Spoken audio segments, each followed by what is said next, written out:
I'm standing in my kitchen at 3 in the morning staring at a wedding photo from 1975. It's not mine, though I'm in it, wearing a powder blue tuxedo that seemed so stylish back then. I'm 24 years old in this picture, grinning at the camera, standing next to my best friend Michael on his wedding day. I was his best man. What nobody knew, what I barely admitted to myself, was that I was in love with him. Completely, devastatingly in love. And I've carried that secret for 48 years. The photo appeared yesterday in a box my sister dropped off, stuff from our parents' estate we've been sorting through since Mom passed. I haven't thought about Michael in years. That's a lie. I think about him all the time, but I've gotten good at pushing those thoughts away, burying them under decades of life lived in careful, acceptable ways. But holding this photo, seeing his face, that crooked smile, the way his hand rests on my shoulder, everything comes flooding back. We met in 1968, freshman year at Ohio State. I was from a small town, overwhelmed by the size of everything, the noise, the endless possibilities. Michael lived down the hall in the dorm, this confident guy from Cleveland who seemed to know exactly who he was. He knocked on my door the second night, asked if I wanted to grab dinner. I remember thinking he looked like Paul Newman, these piercing blue eyes and dark hair that fell across his forehead. We talked for hours that night in the dining hall long after everyone else had left. He became my person. That's the only way I can describe it. We did everything together. Studied in the library until they kicked us out, went to awful student film screenings, drove around Columbus in his beat-up Chevy Nova talking about everything and nothing. He wanted to be a teacher. I was pre-law, following my father's expectations. Michael used to say I thought too much about what other people wanted. He was right, but I couldn't tell him why. Couldn't tell him that every moment with him felt like standing at the edge of a cliff, terrified and exhilarated, knowing one wrong move would reveal everything. By sophomore year, we'd moved into an apartment together off campus with 2 other guys. That was 1969, and the world was changing around us. Vietnam protests, Woodstock, the moon landing, everything felt charged with possibility. But in our little apartment, in that tiny room Michael and I shared because it was cheaper, I was living in my own private revolution, learning what it meant to want someone you could never have. I watched him date girls, Jennifer, then Susan, then a string of others whose names I've forgotten. Each one felt like a small death. I'd meet them, be friendly, the supportive best friend. Then I'd lie in my bed across from his, listening to him talk about them, pretending my heart wasn't breaking. He'd ask my advice. "Do you think she's the one?" he'd say, and I'd give him some thoughtful answer when what I wanted to scream was, "I'm right here. I've always been right here." The closest we ever came to something real was the summer of 1971. We'd both stayed in Columbus, working construction to pay for school. Our roommates had gone home, so it was just us in that apartment. We fell into this easy rhythm, cooking dinner together, sitting on our ratty couch watching Johnny Carson, sometimes falling asleep there, my head on his shoulder or his arm thrown across my chest. Looking back, I wonder if he felt it too, that electric current that ran between us. Or maybe I invented it, desperate for any sign that my feelings weren't completely one-sided. One night in August, we'd been drinking beer on the roof of our building, something we did when the apartment got too hot. We were talking about the future, what we wanted from life. Michael got quiet, staring out at the city lights. Then he said, "Sometimes I feel like I'm pretending to be someone I'm not. Like there's this other version of me I'm too scared to let out." My heart stopped. I turned to look at him, and he was already looking at me, and for maybe 10 seconds, everything hung in the balance. I could have said something, could have been brave. Instead, I made a joke, broke the tension, and the moment passed. He never brought it up again. Senior year, he met Catherine. She was a student teacher, sweet and pretty and perfect for him in all the ways that mattered to the world. They got engaged 6 months later. I helped him pick out the ring. He was so happy, so certain, and I told myself I was happy for him too. Told myself this was how it had to be. It was 1974 and guys like us didn't have options. We got married, had families, lived normal lives. The alternative was too dangerous, too lonely, too impossible to imagine. The wedding was June 15th, 1975. I spent the morning of helping Michael get ready, tying his bow tie because his hands were shaking. "You nervous?" I asked, and he laughed. "Terrified," he said. "But it's the right thing. Catherine's amazing. We'll have a good life." He looked at me then, really looked at me and said, "You're going to find someone too. Someone who makes you as happy as she makes me." I nodded, unable to speak. What could I say? That I'd already found that person and I was watching him marry someone else? I gave a toast at the reception. I've no idea what I said. Something about friendship and love and wishing them happiness. Everyone laughed and clapped. Michael hugged me, whispered "thank you for everything" in my ear, and I held on maybe a second too long before letting go. That was it. That was my goodbye to the life I'd imagined in my most secret, impossible dreams. We stayed friends for a while after. Dinners with him and Catherine, phone calls, the occasional visit, but it hurt too much, seeing them together, seeing him build the life I wanted with him but with someone else. I moved to Chicago for law school, and the distance made it easier to drift apart.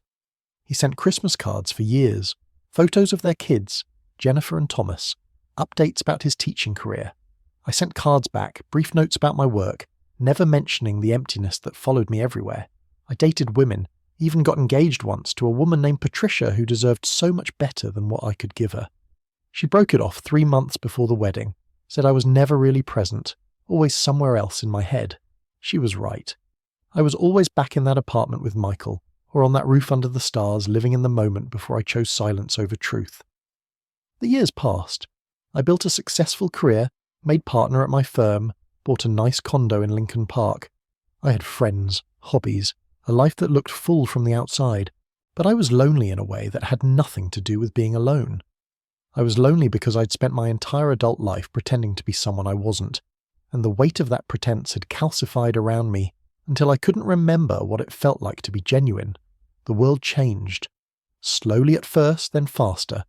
I watched from the sidelines as gay rights became a real movement, as people started coming out living openly. Part of me was happy for them. Part of me was bitter. Where was this world when I needed it? When I was 24 and in love with my best friend?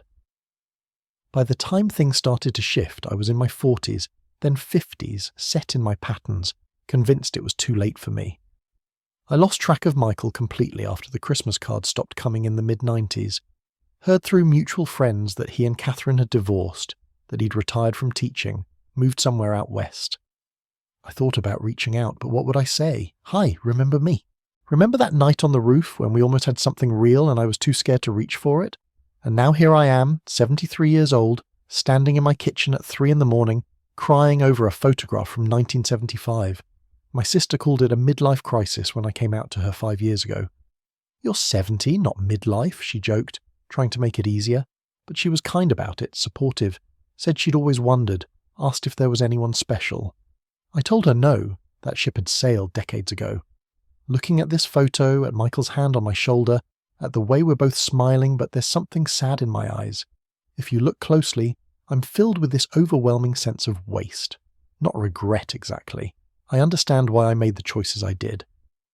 1975 was a different world. Coming out could have cost me everything, my family, my career, my safety.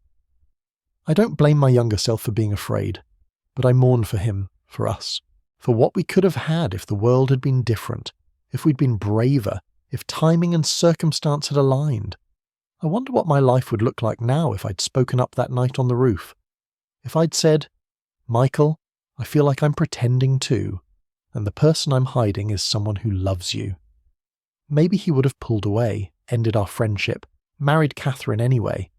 Maybe I would have lost him completely instead of losing him slowly over decades. Or maybe, just maybe, he would have said he felt it too. Maybe we could have figured it out together, found some way to build a life even when the world said we couldn't. The hardest part is knowing I'll never have the answer. Michael could be anywhere now, married again, surrounded by grandchildren or alone like me. He might not even remember that night on the roof, that moment of possibility that's haunted me for 50 years. It might have meant everything to me and nothing to him. That's the cruelest part of unspoken love. You never know if it was shared or if you carried it alone. I set the photo down on the counter and pour myself a glass of water. My hands are shaking. I'm exhausted, but I know I won't sleep. There's a restlessness in me now, something that's been building since I pulled that photo from the box. a feeling that it's not too late, that maybe I need to know, even after all these years. I open my laptop and type his name into Facebook. Michael Patterson, Cleveland. There are dozens of them, but I scroll through, looking for those blue eyes, and then I find him. Older, grey-haired, but unmistakably him. His profile is mostly private, but I can see he lives in Portland, Oregon. There's one public photo from 2 years ago.